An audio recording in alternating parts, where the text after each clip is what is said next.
come on a journey with a cinephile.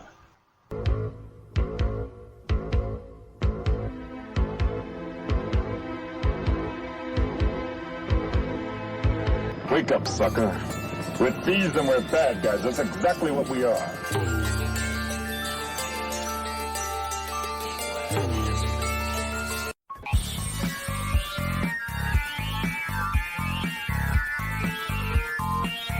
We was getting too big for our britches.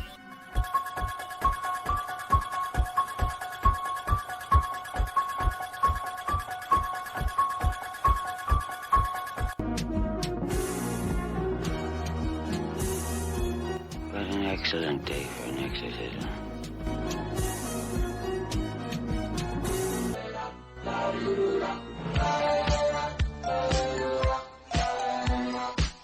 What have you done to its eyes?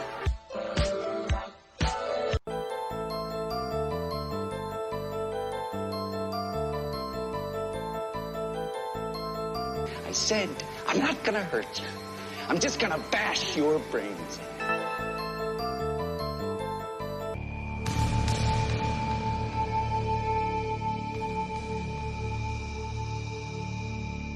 What's your favorite scary movie?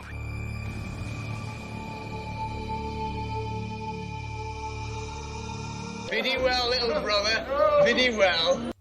Hello and welcome, listeners, to episode 272 of Journey with a Cinephile, a horror movie podcast. As always, I'm your tour guide here of David Garrett Jr., recording out of Columbus, Ohio. So in this episode here for you is going to be my new year, new movie, number 21 of doing these episodes here. So the randomizer, this one selected Student Bodies. That one is a, comedy slasher type film that came out in the early 80s. So I have not seen this all the way through since I was in high school. I don't even think I necessarily did there. I know I saw it in parts, but I get into that more during my review over there. And then I'm going to be pairing this up with one that I got to go to the Gateway Film Center to check out, of Birdeater. Not necessarily a horror film, does do some dark things, kind of interesting stuff there, and kind of interesting with it, another little mini review I have on here as well, if I can stop saying interesting. So then for mini reviews though, I got to finish watching Baby Oopsie. I know I started that one last week and then finished it this one. This is a full moon film that I had been on my list just because I used to love the Demonic Toys films. And then I also got to go to the Gateway Film Center to watch Basket Case 2. That's a rewatch there. Then I have a screener for Hunting Daze. That's one that I got to check out. And then my Voyage to the Fives rewatch is The Raven from 1935. This one is a Lugosi and Karloff film. And then I also got to watch the one I was referring to a little bit earlier, was Boys in the Trees. I finished that one up on Friday night. So then I also have a documentary that I'm going to have to end out my mini reviews of Shock Cinema Volume 2. So I don't necessarily think there's anything else I need to do here then for this intro outside of saying thank you so much for listening, and I hope you enjoy coming on this journey with me.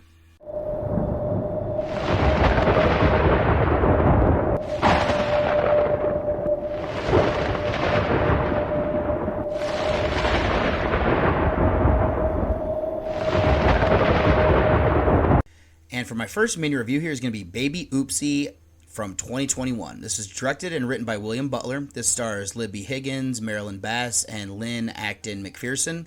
This is a horror film that's from the United States, currently sitting on a 5.2 on IMDb and a 2.8 on Letterboxd, or synopsis being: a doll enthusiast restores a baby doll that springs to life and embarks on a murder spree, and that enthusiast is Sybil Pittman, portrayed by Higgins.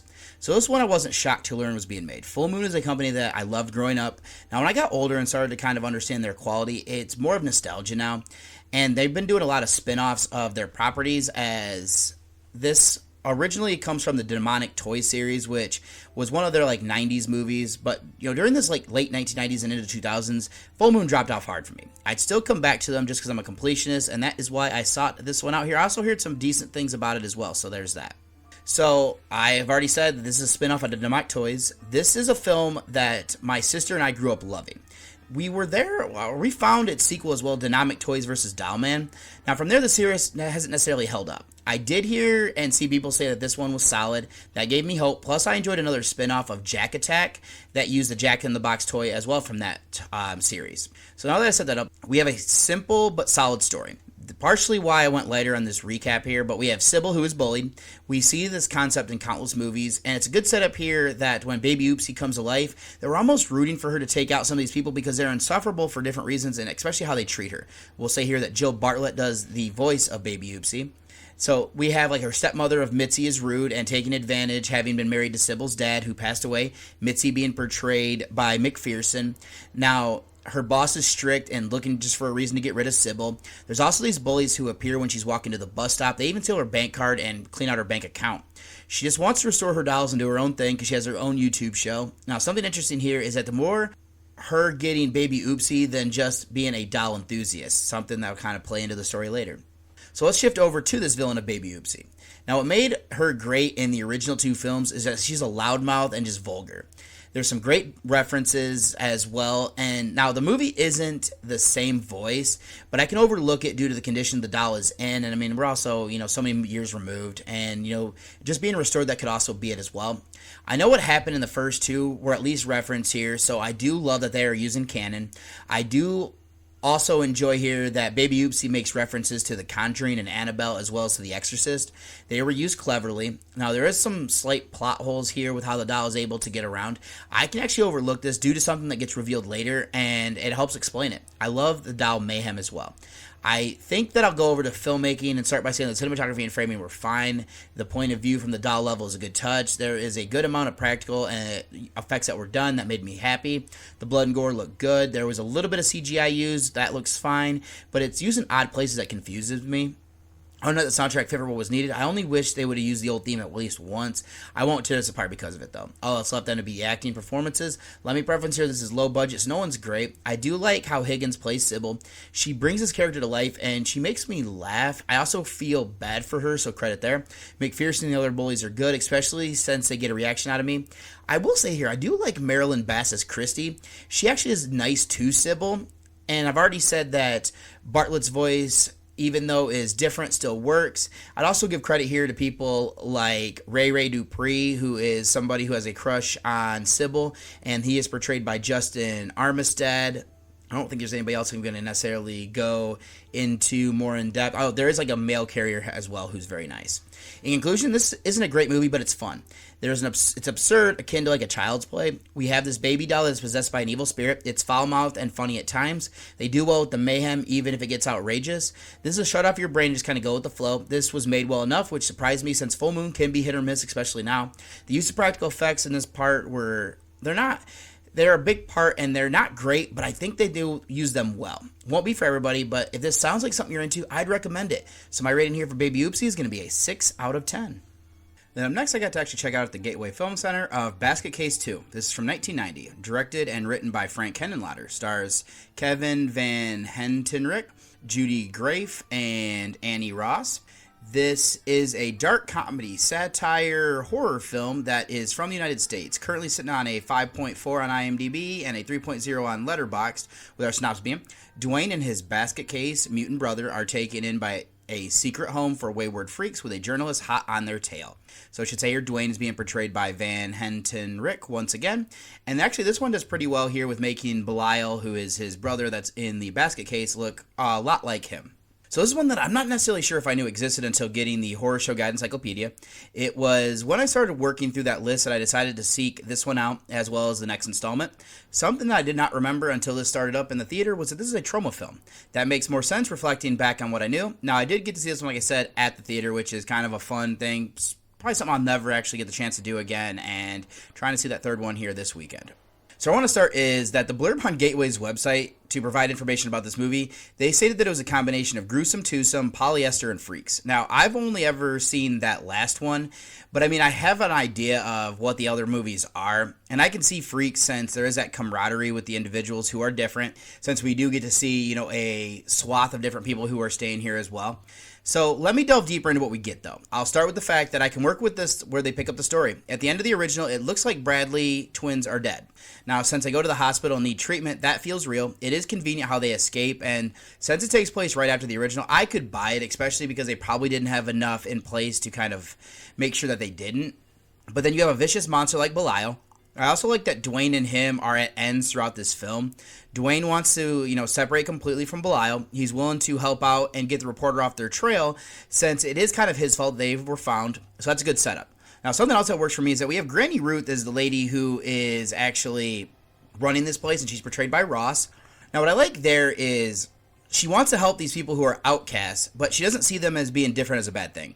There's social commentary here about society being the issue. There's a great scene where Dwayne points out to a private investigator who gets involved, Phil, portrayed by Ted Sorrell. There's another one with Marcy, who is the reporter who is following them, and she is portrayed by Catherine Meisels. Some of the stuff gets creepy, and the message behind the normal is in the eye of the majority is a good idea here. Next, let's go over to filmmaking, being that this is my favorite part that falls into this category. Since I'm shifting away, I'll just say the story isn't the deepest. It also doesn't necessarily need to be, because it's more about the characters they create through these different freaks, and then kind of just seeing them as they try to get away with everything. Now, the effects can be over the time at tops, but they're practical, which adds charm. I love that. They're limited in what they use, but part of that is being that there's only so much you can do with some of these kills with the entities that we're using. The blood and gore that we get looks good. I'll credit the cinematography and framing to hide the seams. Other than that, the soundtrack isn't the strongest as the previous movie, but still good. All it's left then to be the acting. We'll go ahead and say Van Heinentrick is good as our lead. He's much better here than the original film. I see growth and confidence into the character. Ross works as his elderly woman who wants to help. Now, we also have Heather Rattray. Now, she's somebody else who is staying at this house as well. She identifies herself with the monsters, and there's a great reveal there as to why. I'd also say here that Meisels also had somebody I haven't brought up their name yet, and I'm trying to figure it out, so I'm going to stall for time for a second. Jason Evers plays Lou, the editor. I thought Sorrell was good. And then we also have Matt Mittler, who is Artie. He is a photographer who's going around with Marcy. They're all good as villains. Other than that, I thought that the creature makeup looks good. They're hidden, but they're all different and distinct, which is something that I appreciate. In conclusion, this film is better than I remembered. Is it good? No, but it's fun. That's all you can ask for. I love that we're creating all these unique individuals and personalities there. We have a simple story, but the social commentary about accepting those that are different is good. The practical effects in creating these freaks and the after effects attacks are great. This is well made along with that. It won't be one for everybody. If you want a tamer trauma movie, then I would recommend this. Kind of see where the Bradley twins go from that first movie, then I'd recommend it. So my rating here for Basket Case 2 is going to be a 6 out of 10. Then up next here I have Hunting Daze. It goes by the original title of Jordi Chasse. Now this is from 2024, but getting its wide release here this year. I got to check this out as a screener. And this is written and directed by Annick Blanc. And it stars Namia Ricci, Bruno Marcil, and Frédéric Millard-Sauvé. Now, this is a mystery thriller according to IMDb, and it's pretty much the same thing I think over on Letterboxd or Synopsis, or actually this is from Canada. Currently sitting on a 5.5 on IMDb and a 3.2 on Letterboxd, or Synopsis being Nina. A tempestuous young woman joins a group of hunters in a remote cabin. A mysterious stranger's arrival disrupts her newfound place in their male micro-society. Go ahead and say that Nina is being portrayed by Ricci. So this is a film I got the chance to see thanks to Mark from Silk Road Entertainment. He asked if I was interested in watching the screener for a review. Confirming this was horror and a wide release for 2025, I agreed since I do enjoy checking out independent films to round out my list. So I did read the synopsis and confirming that this was close enough to the genre ahead of watching this. Like I said, not officially in there, but there are some dark things that go, and I'll get into that here in a minute. That's actually where I'm going to start my thing here. So I could see people watching this and not considering it. This isn't even listed on IMDb or Letterboxd, I was saying, but it has a dark tone that fits my podcast. But there are elements that go into the genre. I just want to kind of say that before I went deeper. Now with that set up, I did want to bring up something from the synopsis. Nina is living in this micro-society, or at least she's staying in this micro-society. She is outnumbered 5-1, and when the stranger shows up, who's also male, is 6-1, and she is out here with the likes of, they're not great on IMDb for the names, but the person that ends up picking her up is Kevin, who's portrayed by Millard-Sauvé. And then it is LP's bachelor party. He's portrayed by Alexander Landry. Then there's Bernard, who's kind of like their leader, who is Bruno Marcil. Then there's Felipe, who is portrayed by Marc Beaupré. And then there's Claude by Maxime Gency, or Genos, I think something like that. And they end up meeting Dubos, who is portrayed by Nobi Nandaye. And so when he shows up, it's 6-1. So what I like, though, is that they're treating and considering her opinion on what to do with Dubos, because something happens where he ends up getting shot while people are partying. So it isn't until she disagrees with them that they throw in her face that she is a stripper and standing in society. I guess she brings anything up here and brings it up. I don't know if her standing will necessarily hold weight like theirs will, and they also outnumber her. And they throw it at her then. You could also say that when she shows up, she is looked at as an outsider. She is acclimated from there. It does feel almost like Deliverance, where you have a tough decision and worrying about how it'll affect your life outside of this isolated place. They have more to lose than Nina. Something I'll include here is that I love that they don't over-sexualize her character outside of her profession to explain why she ended up here. I figured it would go into the territory more like revenge, but credit to what they do here, as well as to Ricci's performance. So then I'm going to shift this over into filmmaking. This uses a lot of dream sequences, so I'm not always a big fan of. Nina keeps having these dreams where she sees herself as like a witch on a pyre, just waiting in it for it to be lit. There's a gun that's on fire that just pointed at her during that one. Visually, these dreams and nightmares are stunning. There is some drugs and drinking being used, so I understand why they use hallucinations. It also gives it a surreal feel. They look good, so credit the cinematography there. It does also well with like the framing to develop that isolated feel of where they are. This also has limited effects. They look good though. I'm guessing they were done practically, and there was probably a little bit of CGI. No issues there with either of them. I did think that the sound design, music helped to build the atmosphere that they're needing here. All that's left then to finish out would be acting. I've already said that Ricci was good. Marcel, Millier, Sauvé, Dupré, Landry, and Genos is all good in their roles. What I like there is that they're all distinct characters. I recognize each of them, and they all kind of like meld into a hive mind to protect themselves from facing consequences of what they did. LP is forced to do something, but we also, he's the one that got them into this mess officially. Indanye is good as his catalyst that starts the nightmare. He's also different, so that factors in. The rest of the cast were fine to set the stage as well. So there isn't much more I'm going to delve into here, so I'll say in conclusion, I enjoyed my time here. The best part is the visuals. Being able to capture that isolated feel with the cinematography and framing is great. The surreal feel of the dreams and coming to terms with what they've done or the cover-up. Acting is good across the board, and Ricci leading the way there. I'd say that the rest of the filmmaking aspects were good to help build the atmosphere. Not everyone will consider this to be horror, and I think that it might just be a dark tale that it is telling. If it's up your alley, I'd recommend this. This is one that I might need to revisit as well, as I'm not fully sure that I understood the ending completely, but, still enjoyed my time with it regardless. So my rating here for Hunting Daze, 7 out of 10. And this should be hitting VOD here soon from everything that I've been reading. In the press release, that is. Then up next is going to be one that is going to be my Voyage to the Fives movie. That's going to be The Raven from 1935, directed by Lou Landers. Now, this is written by David Bohm, and there's some also other people here that did some work here. Of course, is based on the poem and works by Edgar Allan Poe.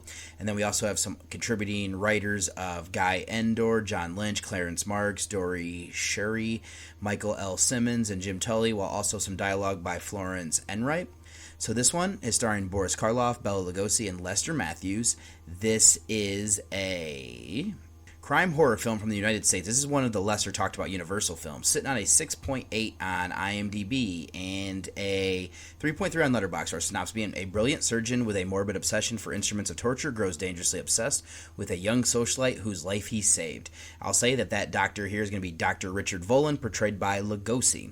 So this is one that I picked up years ago on DVD. This is part of the Universal set of films from the classic run. What is interesting there is that there's a few different one-offs that are on this disc that are Murders in the Rue Morgue and The Black Cat, all inspired by Poe. Now, the disc was intriguing one as well. I was also not shocked that he was the writer, as they were adapting or using like an earlier one than this. So like this is not the first time they've actually adapted a Poe story. And I mean, this is an era where you didn't have a lot of screenwriting and stuff like that. So where I'm going to end up starting then is that the references to Poe that we get are great. I know at this time there weren't a lot of original stories being made into movies. There are adaptations from radio plays, books, poems, whatever. Screenwriting was something that was still fairly new. What I did remember, though, the first time seeing this was how obsessed with Poe that Dr. Volan is.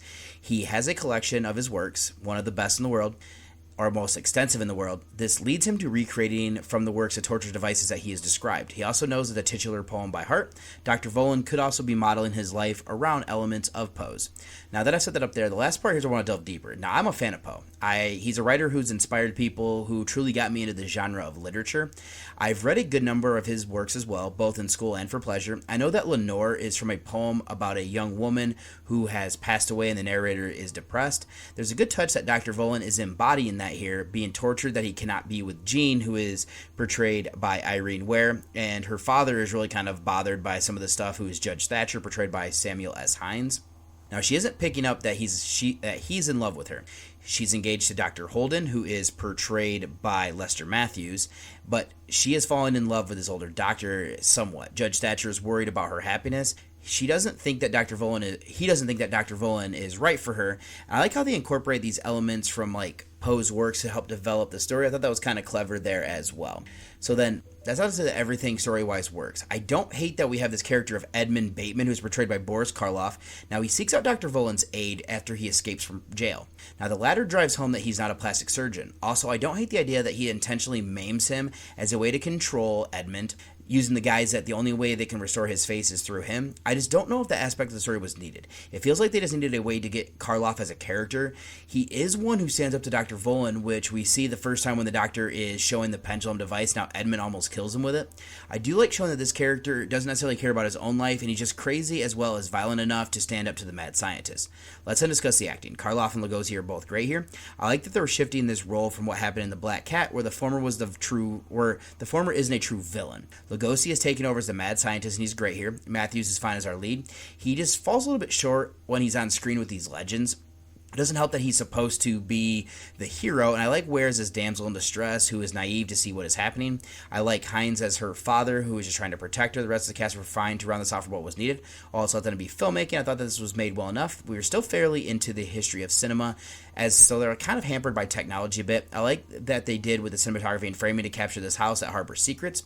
There are elements of the old dark house with a bit of modern flair. I love the dungeon setting in the basement. They're limited on the effects, but that's on par for the era. This also doesn't necessarily need them other than that. I like the soundtrack and design were fine without necessarily standing out. Inclusion is a solid overall concept. I do enjoy taking stories and elements of Poe's life to develop what we get here. There's almost like meta feel with Dr. Volan being such a fan that he's taking it too far. The acting of Karloff and Lugosi are great. The rest of the cast are fine to develop what was needed. Our setting here is something else that is also solid. How they bring it to life was good. This is made well enough with all of that. One that I'm definitely glad that I revisited as I'm more familiar with like the history of horror. I'd recommend this to want to see a Poe adaptation in the classic Universal run. So my rating here for The Raven going to be a 7.5 out of 10 after the second watch. And the last feature that I'm going to be covering here before I do a documentary is going to be Boys in the Trees. This is from 2016, written and directed by Nicholas Verso. This stars Toby Wallace, Gulliver McGrath, and Mitzi Ruhlman. This is a psychological thriller drama horror film that is from Australia.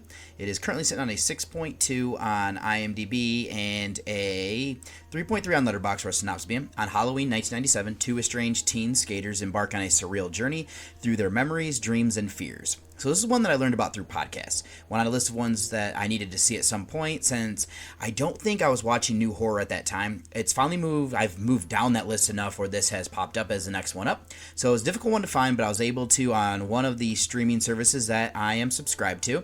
And where I'm going to start is that I wasn't fully sure what we would get here as it started. It's been years since I heard anybody talking about it, but outside of the fact that they liked it, I remembered. But it was through a good stretch, and I wasn't sure if this was going to be a horror film. I wouldn't say it is in the traditional sense. This is also an interesting character study of Corey, who is portrayed by Toby Wallace. He's our main character, and then we have Jonah portrayed by McGrath. They were both dreamers as children, but Corey grew up, but not necessarily in the best way. He needs to come to terms with things over this night, and it's a gut punch as things get revealed. Now that I set that up, let me go ahead and about discussing the tone of the film. We are seeing this group of guys who are immature, cutting loose on Halloween night. They're just graduated high school or something along those lines. Now, the group is, Corey hangs out with them. Django is their leader. He's Justin Holborough, and he hangs out with Henry Reamer Meany, Jaden Lugg, Tom Russell, and Patrick Gilbert. Now, the issue here, though, is that they are bullies. And Corey points out that on this holiday is something that's more developed in this version of it, at least in the United States. It has roots in pagan concepts, though. This does come into play here as we actually get to see a variation on it as the night goes on, where some people are celebrating like the Mexican Day of the Dead celebration. It is at that point that it started to click for me. What makes this work, though, are through filmmaking aspects. This has a dreamlike feel, and I love capturing that vibe since it almost seems like a fairy tale. It reminds me of things like in Peter Pan, where like you don't necessarily want to grow up, but you need to. Corey understood enough of this event that happened to Jonas, and it messed him, like there was something that happened when they were children, and this actually drove them apart. It messed them both up in different ways. There is this guilt here as they distance themselves. He then falls into a hive mind, and that would be Corey, in like a bully way of doing things with Django's crew. Corey doesn't necessarily want to be bullied, so he falls in line. The problem then becomes, what would you do if you didn't do the right thing in time? Now, I do know that I shifted back to discussing like the atmosphere as well as kind of a little bit of the story there, but the cinematography and framing help to capture everything here. I'd say the effects help as well. My guess is that they use CGI, not a whole lot of it, but just enough, and it doesn't have a largest budget that it's working with, but it also doesn't go over the top. It's subtle what they use, and that works. I was impressed if I'm gonna be honest here, and I'm just got lost in how things look, so credit there. Another thing that I enjoyed was the soundtrack. They have so many 90s songs through it that it wasn't over the top or in your face, it just kind of felt natural, and there's ones that I'm a fan of, so that helps. This was well made for sure. Now, since it's a character study, let me shift over to talking about the acting. Wallace and McGrath carry this. I like seeing the growth with the Wallace character. There were early looks that he has where you kind of know that he feels bad for something that's being done. He also isn't ready to stand up to his friends like he should. McGrath does well in being this guy who is bullied, but still has hope for the future. That makes where things end up even more of a gut punch. I like Ruhlman as his potential love interest. If Corey can just kind of show that he has a capacity for more. Holborough and his crew, they're great as these bullies. I do like where things end up with them. Other than that, we have like this man in white who's portrayed by Trevor Jameson. I wasn't sure who he was going to be, and then when the reveal happened, he brings a good presence and how everything works out there. I just want to say here in the end as well that Terrence Crawford is good as the father to the Corey character, and I think the rest of the cast kind of rounds out for what was needed. So in conclusion, this isn't a traditional horror film. I think that this would pair nicely with something like Tigers Are Not Afraid. This does well in setting up this fairy tale atmosphere and then having this character study of Corey and Jonah as they reconcile. There is a gut punch which drives this message home. I did appreciate that. The rest of the acting performances are good. This was well made to boot. Not one that I think I can recommend to everybody if you're looking for something that is scary, but this does heavy things to convey a good story and an interesting way of presenting it. So my rating here for Boys in the Trees is going to be an 8 out of 10. And then I got to check out a documentary of Shock Cinema Volume 2. This is from 1991. It was directed by Robert Hayes, and it stars Brink Stevens, Forrest J. Ackerman, and Robert Quarry. This is a documentary about horror and exploitation films that is being hosted by Stevens as she interviews producers and directors. Now, this, like I said, documentary that is from the United States, currently sitting on a 6.6 on IMDb, and I'd say about looks like a 3-star thing over a rating over on Letterboxd. And I should also go ahead and I'm going to run through here is that this also features Robert Quarry, Steve Neal, Deanna Lund, Ted Newsome, Melissa Moore, Joel Bender, Michael Burnett, Gary Graver, Frederick Bailey, and Jod Goodwin. So, since I watched the first volume, I figured I would give this one the next one while I was working. When I fired this up, something intrigued me is that the names, I recognize some, and there's ones that I wasn't overly familiar with. This is in the same vein, though, is that they are working in the industry, through these low-budget horror and exploitation stuff. So one of the names I recognize was Quarry, as I've seen him in Count Yorga Vampire. What I didn't realize, though, is that his struggles with that movie, and he almost quit. It is stories like that I find intriguing. And I also recognize Graver, Bender, and Neal when I started looking through their filmographies. Again, interesting to learn more about these people behind the films that I stumbled upon while I was growing up, or kind of learned about while I was diving deeper in the genre. So another great interview here that could be expanded on was the Ackerman one. Now, he's the founder of Famous Monsters of Filmland, the magazine. Now, his part feels a little bit rushed, and my guess was to keep this at that 1-hour runtime. There's just things that he experienced, and his wealth of knowledge was impressive as he was horror royalty. So now we have a couple people who I didn't necessarily recognize with Melissa Moore and Lund.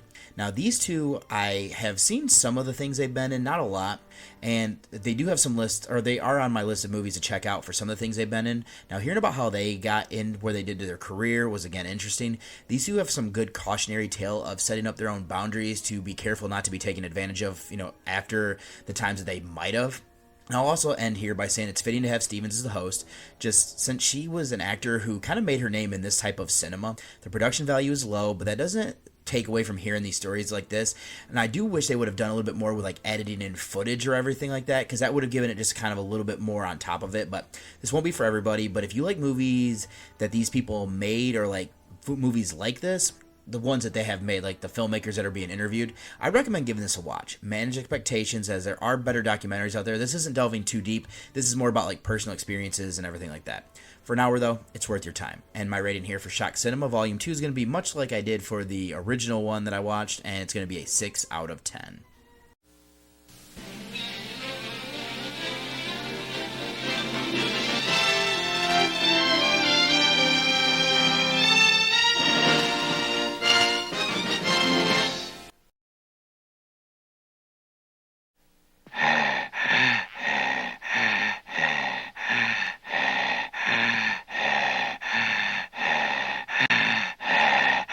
Hello, It's me, the heavy breather from every horror film you've ever seen.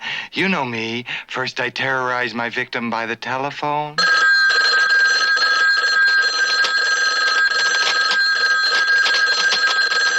Then I choose my murder weapon. A gun? Nah, too easy. A hatchet? Nah, I always use a hatchet. For this movie, I want something very frightening and deadly. Then I climb the stairs to surprise my victims. Why do they always live upstairs? This movie's a comedy, so killing's not so easy. Sugarless. The movie's called Student Bodies, so I picked a typical American high school. This is Mr. Peters, your principal. Mr. Peters! You're naked! Yes, Toby. All these years I've been secretly naked underneath my clothes. Meet the rest of the faculty. The shop teacher, the guidance counselor, the janitor with the IQ of a handball. What's he doing? Sex education teacher. This is totally unnecessary, ugly, and gets in the way. Your mother? She also told me that sex was bad and dirty, but only with my father. With everyone else, she said it was great.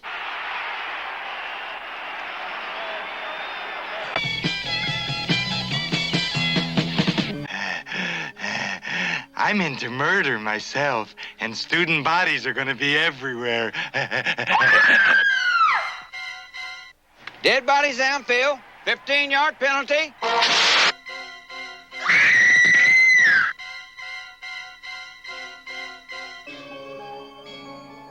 See Student Bodies, a killer comedy.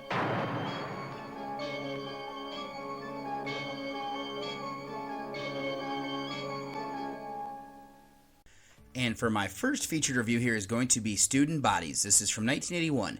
Now, it's directed by Mickey Rose, but there's some uncredited work here by one of the producers of Michael Ritchie, and I'll get into him in here in a minute, but this is also written by Rose, and this stars Christian Ritter, Matthew Goldsby, and Jerry Belson, while also featuring the likes of Joe Flood, Joe Talarowski, Mimi Wendell, Carl Jacobs, Peggy Cooper, Janice E. O'Malley, Kevin Manis, Sarah Eckhart, Brian Battis, Cullen G. Chambers, Joan Browning Jacobs, Angela Bessler, Kay Ogden, Douglas Cotner, and Charles L. Trotter. This is a dark comedy parody slapstick teen comedy horror mystery film that's from the United States. Currently sitting on a 5.4 on IMDb and a 2.8 on Letterboxd, or synopsis being: a serial killer with his signature heavy breathing systematically kills the students and teachers of Lamaba High School. I think that's how you pronounce that. It's a weird one, so it made me shut down for a second.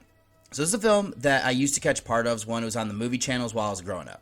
Now, I didn't fully understand it, and I had never saw it start to finish, but this is one that went on a list of movies to check out now that I'm more versed in horror as well in the slasher subgenre. So the randomizer actually selected this, so it's part of the New Year, New Movie segment. So let's do some featured notes here, and looking at our director, this is Rose's only credit.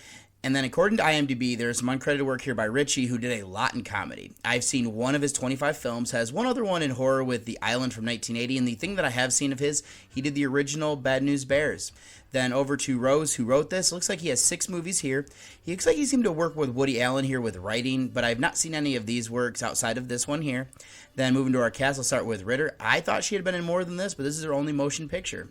Goldsby was her co-star, and he has 2 credits. Only one he did in genre and that I've seen. Then lastly, I'll look at Flood. Did 10 films and 1 short. I've seen 2. The other one that I've seen is a Bond film, A View to a Kill. Now, I've seen most of Naked Gun, 33 1/3. And I know in class we watched most of the movie about Tucker, the car guy, but never all the way through. Did one other thing in horror with a film called Relentless from 1989. So to jump into this film here, we start with some text that makes us know that it was based on a true story, but pointing out more likely that horror films have just done well recently. Then it shows us a house. We see it over a few different holidays that are associated with slasher films like Halloween, Friday the 13th, and then somebody approaches the house on Jamie Lee Curtis's birthday. Inside is a babysitter of Julie, portrayed by Bressler. She is getting obscene phone calls while she waits for her boyfriend. Now, he scares her, but that doesn't stop them from going upstairs. More comedy ensues until she is killed with paper clips and him with a garbage bag. Then this shifts over to the funeral where we meet our cast of characters. At least we meet them, but I'm only going to introduce a few. Now, our lead is Toby Badger, portrayed by Ritter. Now, her boyfriend is Hardy, portrayed by Goldsby. Now, we have an odd group of friends here.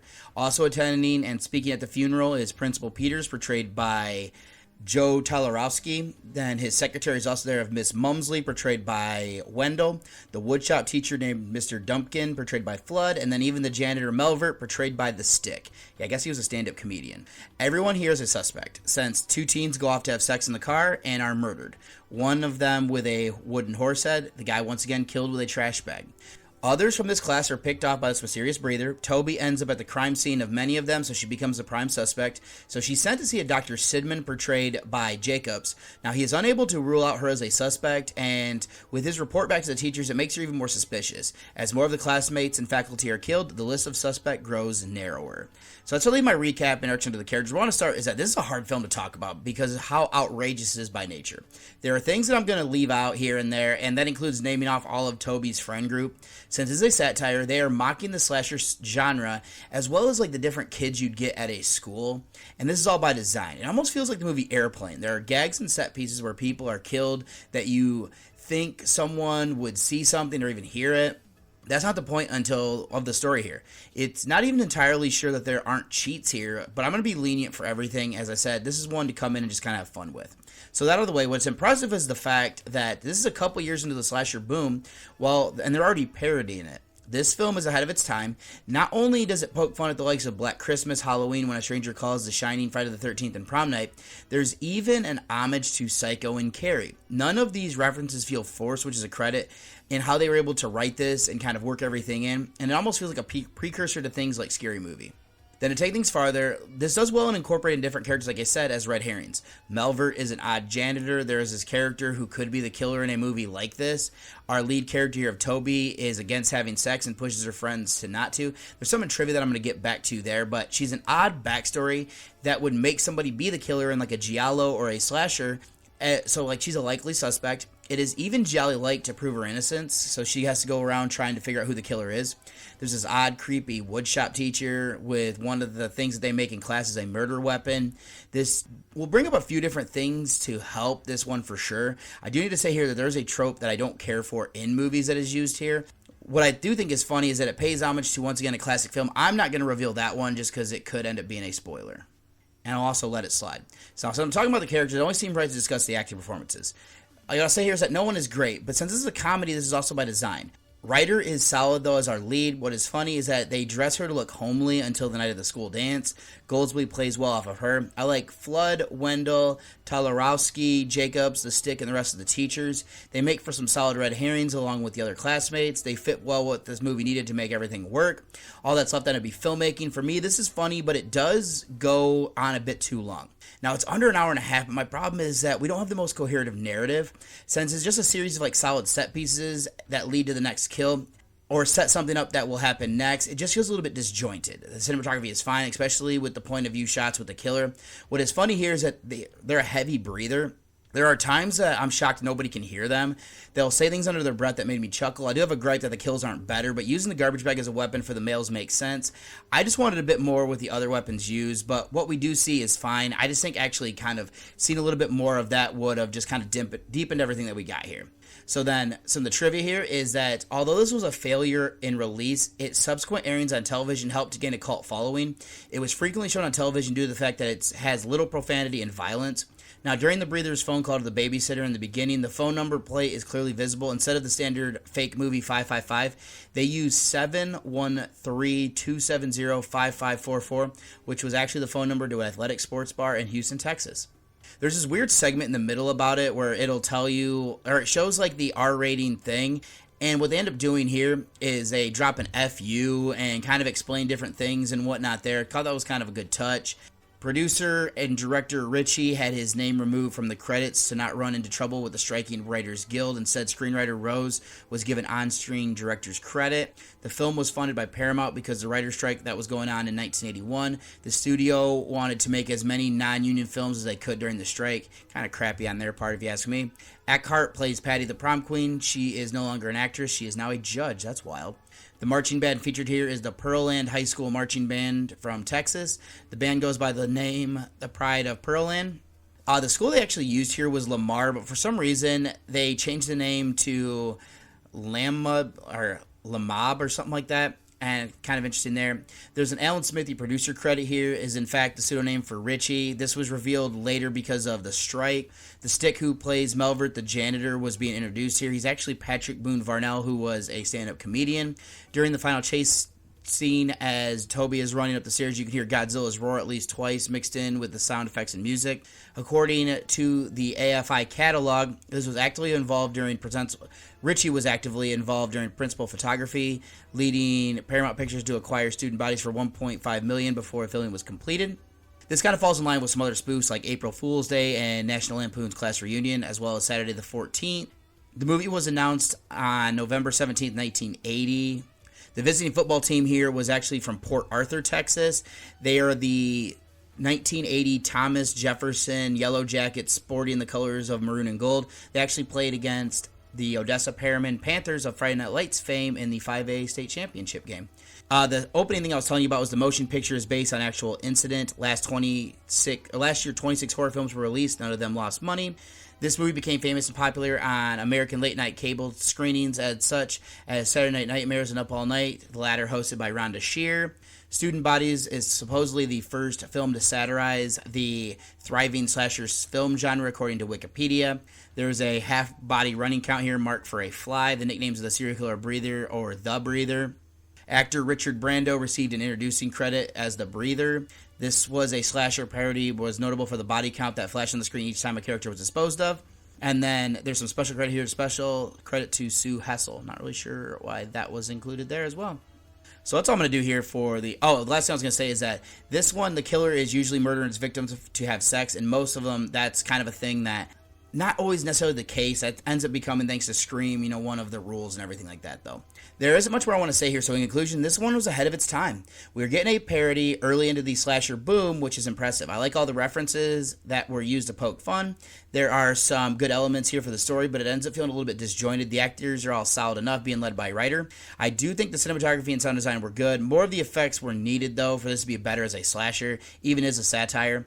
I would recommend this oddity to fans of the subgenre, not one that you can necessarily want for a true horror movie, though. So my rating for Student Body is going to be a 6 out of 10. Not going to do a spoiler section. I don't necessarily think I need to do anything there, so let me go ahead and get you over to the trailer of my second featured review.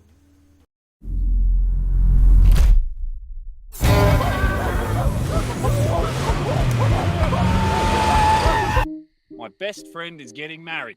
Louie and Irene. Cheers. Cheers. Thank you, man. The first time I saw Louis, I wasn't interested. He watched me for a while and then came and shook my hand. You nervous? Why should be nervous? Well, because girls don't go to Bucks parties. He had friends. They laughed at his jokes and kissed me on the cheek. Why is Irene here? It doesn't make any sense. I really don't think you have to worry. You don't realise what this is, do you? Tonight we own you. Boys own you. And the harder you kick, the worse it's all going to go down.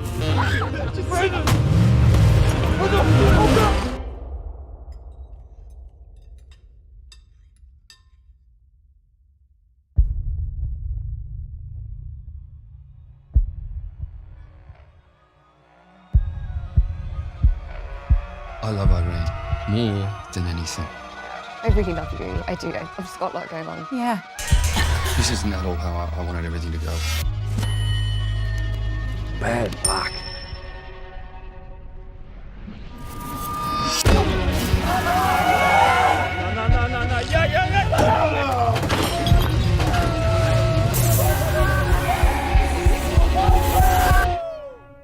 When I told the boys you were coming, they got so excited.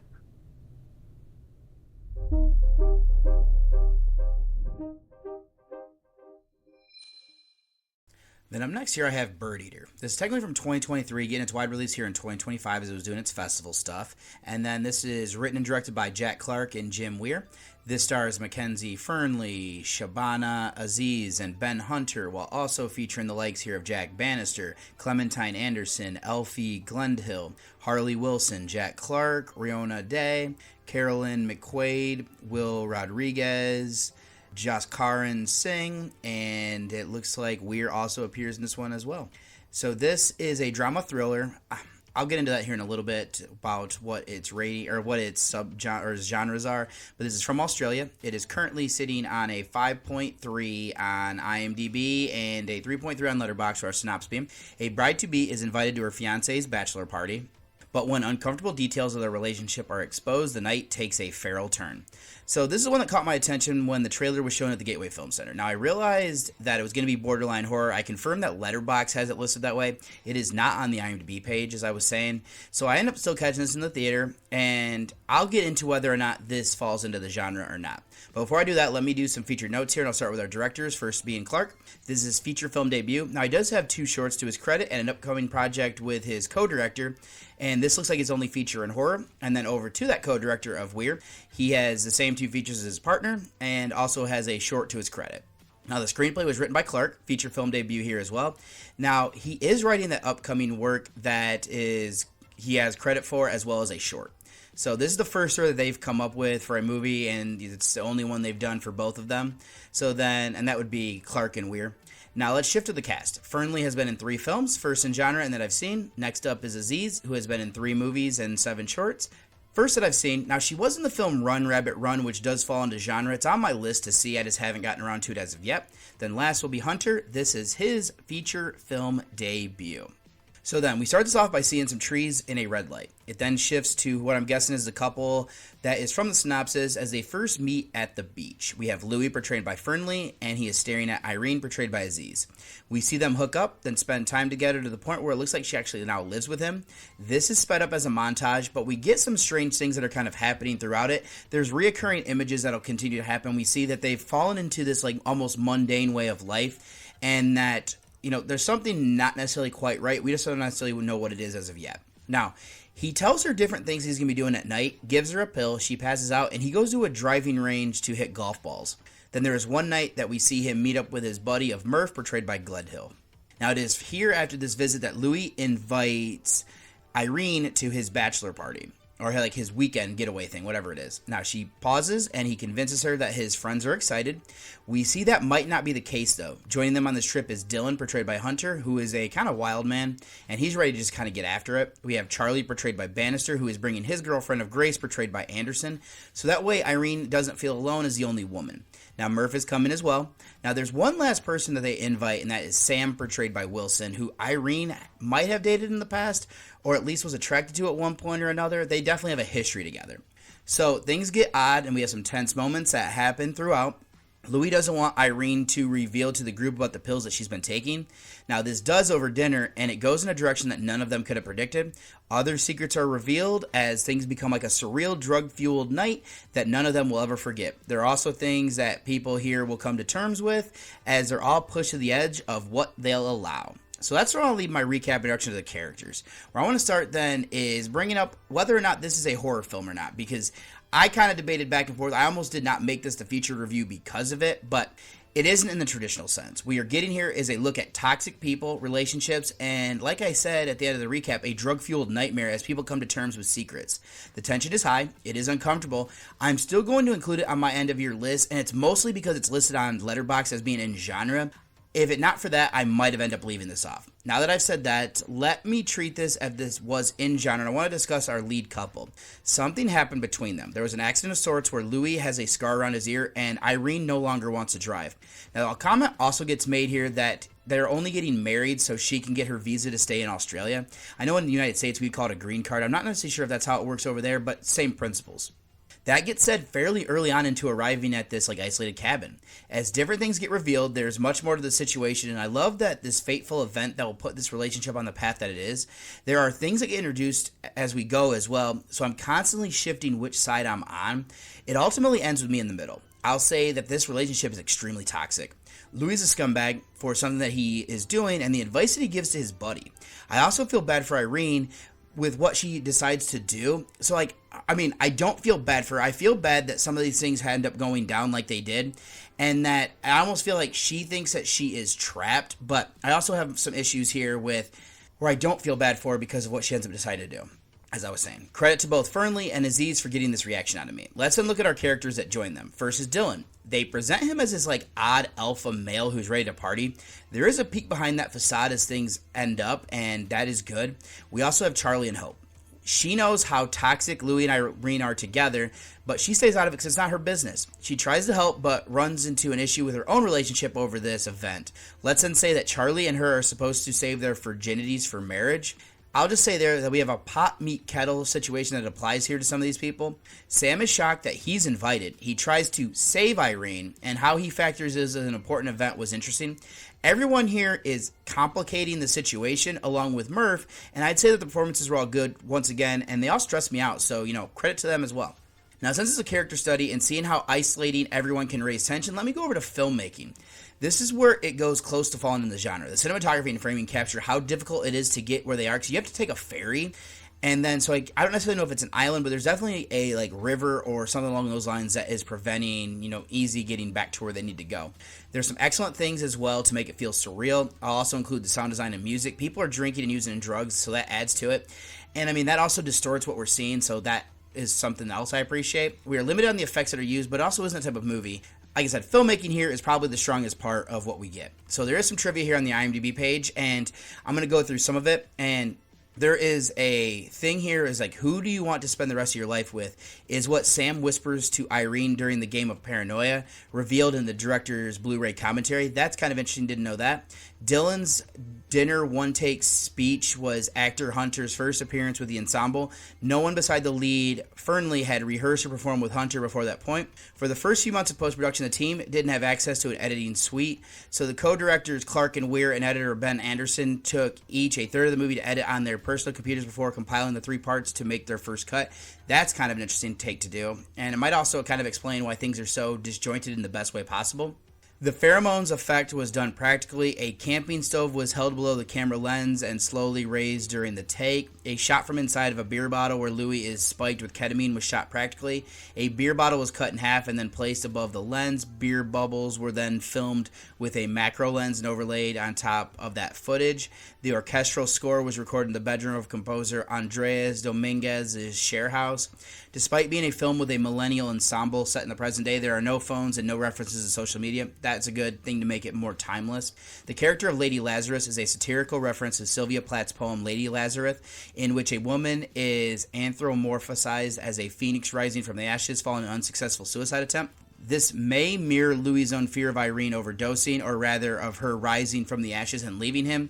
Lady Lazarus's red hair might also be referenced in the painting of a naked woman seen at points inside the property, also depicted as having red hair. The loaded nacho sketch from I Think You Should Leave with Tim Robinson was part of the inspiration for the scene in which Charlie refuses to admit to his fiancée Grace that he has taken ketamine. The co-directors, this is their debut. Murph's snot rocket in the dinner scene was improvised by the actor. The cartoon on TV in Murph's apartment is Bimbo's Initiation, which I believe that was actually a Betty Boop one. The chaotic kidnapping scene in the back of the Oot was all filmed practically. The co-directors credit their limited budget with the choice, as the producers recognized they couldn't afford to shoot the scene using a green screen or a trailer. Co-director Weir confirmed that there are 12 hidden sound effects from the video game Banjo-Kazooie. The opening credit sequence where Louis tries to catch a bird inside the cottage was unscripted. The cinematography, Roger Stonehouse chose a bird that had happened to fly onto set one day, which then caught and released by Clark. Shots of Louis trying to catch the bird were filmed separately. According to the co-directors, there were 5 Touchstone films they wanted all cast and crew to watch in preparation for the shoot. They were The American Friend from 77, Might Night at Maud 69, Nashville 75, and A Brighter Summer Day 91. Director cameo, Weir is a fireside stoner who joins Louis at a joint at Tiki Night, and Jack Clark is one of the paramedics. So then, that's all I have here for trivia, and in conclusion, this isn't a horror movie in the traditional sense. This is going to be a divisive one that I think if people see it are going to be split. I fall into the camp where I don't necessarily think it is due to being...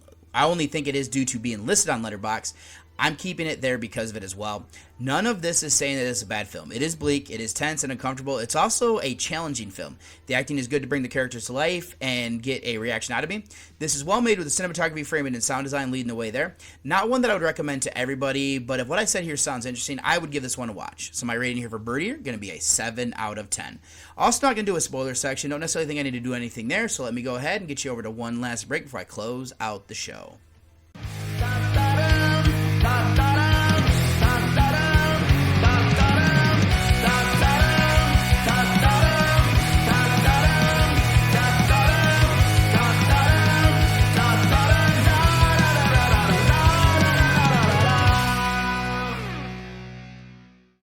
And welcome back one last time here, and just to kind of go through my social medias and stuff, if you'd like to send me an email, you can send that at journeywithacinephile@gmail.com. You can send me any sort of feedback, or if you have any questions or anything, go ahead and shoot them there, and I'll get back to you as soon as I can. Or if you want to send me any screener links or anything like that, anything podcast related, you can send it via that way.